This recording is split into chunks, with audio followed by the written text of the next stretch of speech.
Hello there, I'm Kanari.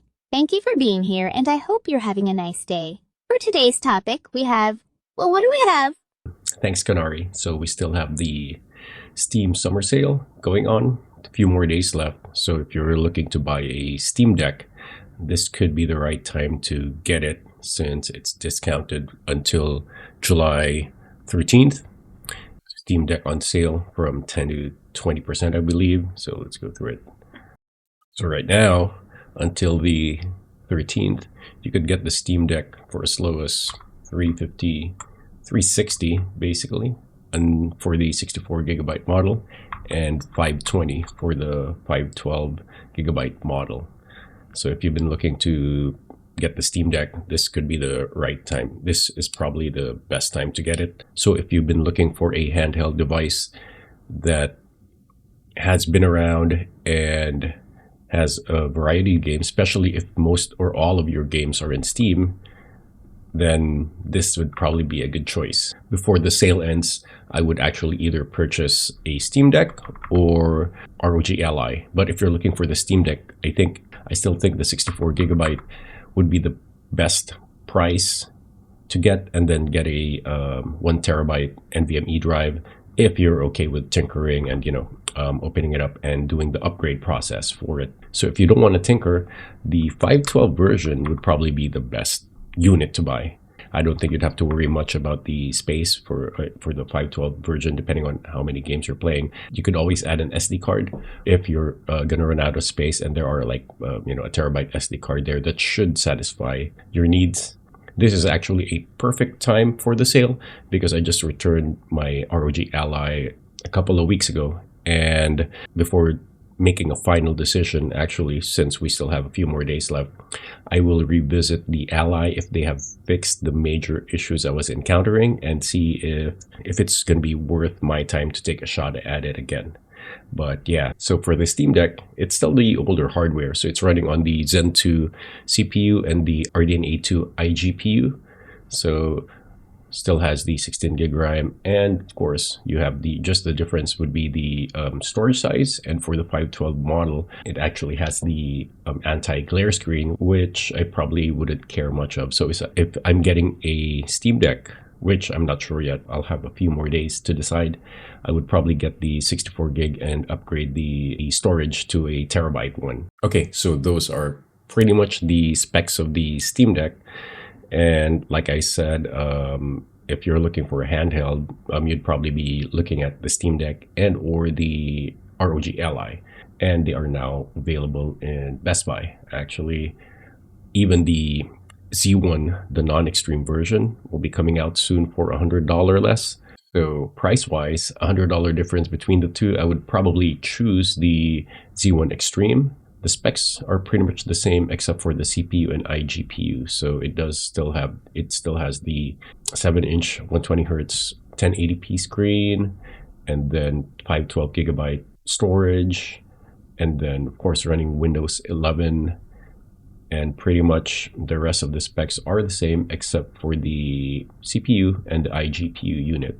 So the Z1 Extreme still has the 8-core 16 threads versus the 6-core 12 threads of the Z1, and the RDNA 3 iGPU has 12 compute units versus the RDNA 3 iGPU in the Z1, which only has 4 compute units.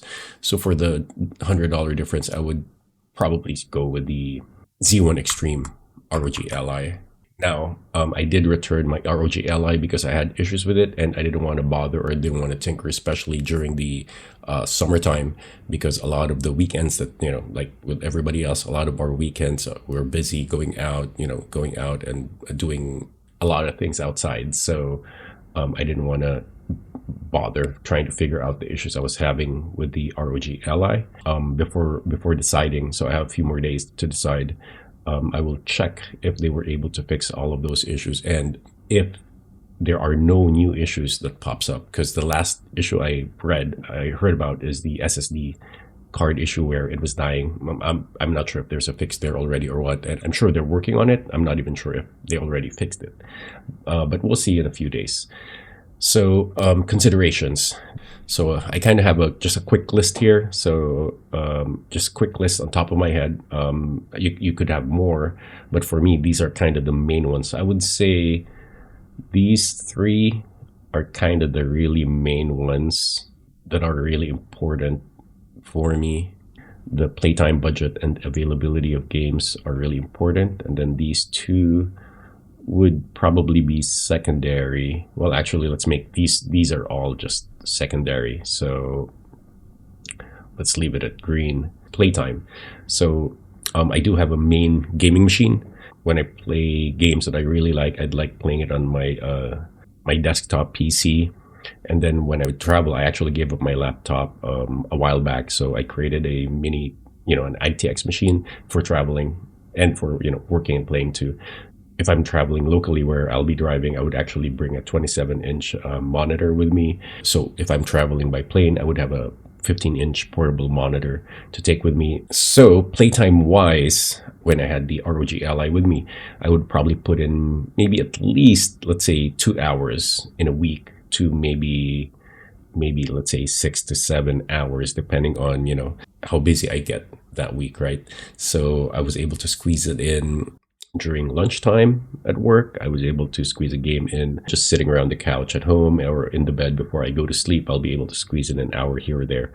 So playtime wise, it's still less than playing on my desktop because I'd really rather play on the desktop. I would still play less on the handheld, but the good thing with it is I'll be able to play. So during traveling, like flying, I would be able to play games. So I would say playtime wise, it will be less than how much I play on my PCs basically. So budget wise, it's more of how much playtime I get for the money I put in, right? So Ally, I thought, it was great when it was working. So for the price, if I encountered less issues with it, it would have been fine because I knew it won't be my main gaming machine, but I know quality of the device, quality of gaming on it. It was pretty nice when it was working fine, playing a lot of Diablo 4, but it crashed 4 times, something like that, and it was just I didn't want to deal with it, especially on the summertime where I'd rather spend I don't want to spend hours just trying to fix it when I can play Diablo 4 perfectly fine on my two machines. So that's actually one of the main reasons I returned it. So budget-wise, it depends on how much you really want to spend on a handheld. So in combination too with the playtime, if this handheld is going to be your main gaming machine or you're going to put a lot of hours into it, I guess it would be good to stretch it a bit. Let's say the ROG Ally, let's say it had less issues. I think it would be worth it, especially if that would be my my primary or my kind of secondary gaming machine where I'll be putting in a lot of hours in there. I might not have returned it actually if I really had a good if it didn't have that many issues when I had it. So if you are going to use it as a main gaming device or you're going to put in a lot of hours to it, even if it's not your main gaming device, let's say you have an Xbox PC or a PlayStation, but you're going to put a lot of hours to it, it's probably worth spending a bit more on that just because of the the quality and the time of gaming you're going to put in it. It's better to enjoy the device. Then availability of games. What are the games that you'll be primarily playing? So let's say, are you playing AAA games, emulation, retro gaming? Are you using Steam or Xbox Game Pass most of the time? So that'll be a consideration too. I'll be pretty much playing mostly Steam games. I probably won't be playing much first-person shooter on the handheld device that I'll be getting because first-person shooters, I'd prefer to play it on my PCs. If I had to, maybe if it's if it's not a PvP, it's more of a campaign type, maybe I will play it on the handheld. And then let's see, battery life. Yeah, it's important, though we could always get a power bank for that. So that's kind of a solution for it. And then most of the time, if we're at home, we could always plug it in. So that could not be an issue depending on how you're playing your game, right? So if you really like to be disconnected, then battery life is very important for you. So that'll probably be on top of your list. For me, I'll probably get a power bank anyways if I get a when I get a device, and battery life will be a consideration because I probably would at least want an hour or so to be playing. And when I'm in a plane and I'm traveling for a few hours, I'd rather actually be playing than watching whatever movie they have on a plane, anyways. And then support. Of course, I have no experience between Asus and Steam for warranty, so I really can't say. But they are they are fairly big companies, so I expect decent support if I encounter any issues during the warranty or even maybe out of warranty. I'm not sure. I have not have any experience with their warranty process.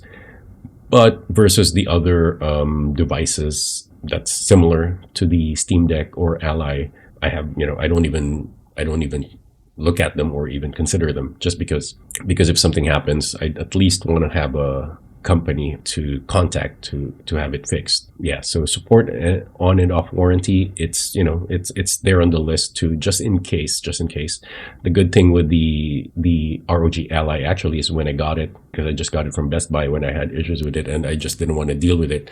I just went back to Best Buy, gave them box, no issues, no fuss, no hassle. They just refunded me, which is a good thing for consumers, right? We don't, if you just want an easy return, just return it. Basically, yeah, it was easy process for me. And then other uses, right? So I'm not sure with the Steam Deck because I have not tried or have not even checked.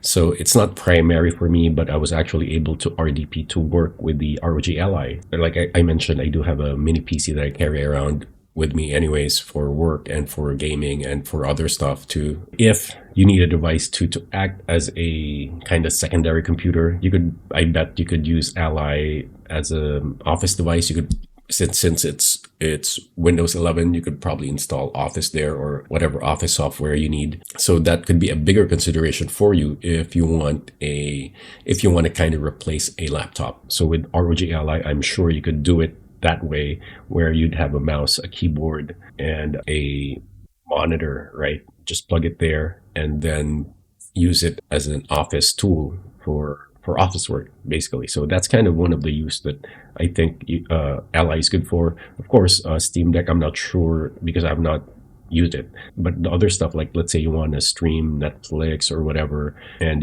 pretty much play movies or videos, you could definitely use both for that.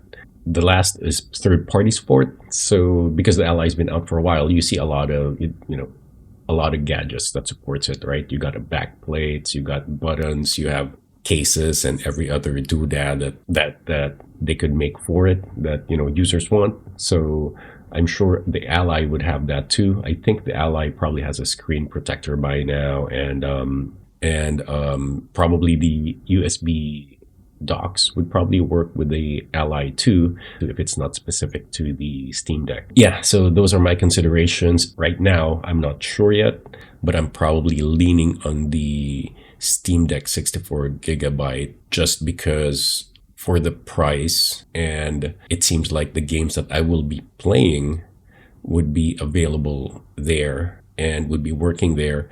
But before pulling the trigger to purchase one of them, I would revisit the ASUS ROG Ally. You know what? Let's check out how much the full pricing will cost. Okay, so I got a list here basically of the Steam Deck and the ASUS ROG Ally. If I'm gonna get a handheld device, anyways, I would probably have these other accessories to go with it, right? So I'll be getting a screen protector, power bank, USB dock. It's more for if I need a mouse and keyboard, it'll just make it easier. I probably will not be playing it on the TV because, yeah, I probably won't be playing it on TV or an external monitor. If I'm going to get the Steam Deck 64 gig, I would also get the 1 terabyte NVMe SSD. So these prices are just the prices I pulled from Amazon. So, it could differ depending on what you want to get, right? If I'm going to get the 64 gig, I will definitely get a 1 terabyte NVMe upgrade. And then power bank, of course, for when I'll be traveling and you don't have access to a plug, right? So all in all, the total for the Steam Deck 64 gig, it's $360, but with everything that a person will probably get. So for me, something, like a bag, the dock and everything, it'll end up to be around 500. And then the 512 will be around 621. And the Z1 Extreme will be around 800. And the Z1 will be around 700. So between the Steam Deck with the 1 terabyte and the ROG Z1 Extreme, there'll be like a $230 difference, I would say. I guess that's why after my experience with the Ally, I'm leaning more on getting the Steam Deck, just because of I think the games I'll be playing would run okay on the Steam Deck.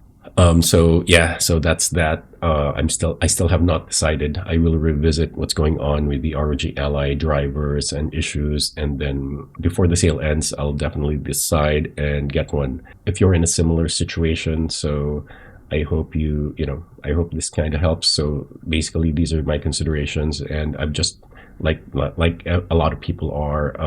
Weather is warmer outside. I don't have time to finagle with fixing any issues. And just because I know this handheld, I don't expect it to be like a Game Boy or a Game & Watch, like the old Game & Watch, where you just turn it on and then just play your game, or plug a cartridge in or play your game. I know I'll have to spend a bit of time tweaking, though I think on the Steam Deck right now it's less tweaking, which will be perfect. So that's that. So I'll actually be scheduling maybe a day once I get the device to tweak it, and hopefully I don't have to do a lot to manage it in order to game, because that kind of beats the purpose, right, for the convenience of a handheld device. Thanks for watching, and good luck if you're deciding to buy a handheld too. Thank you for being here. Like and subscribe. Have a good day. Bye now.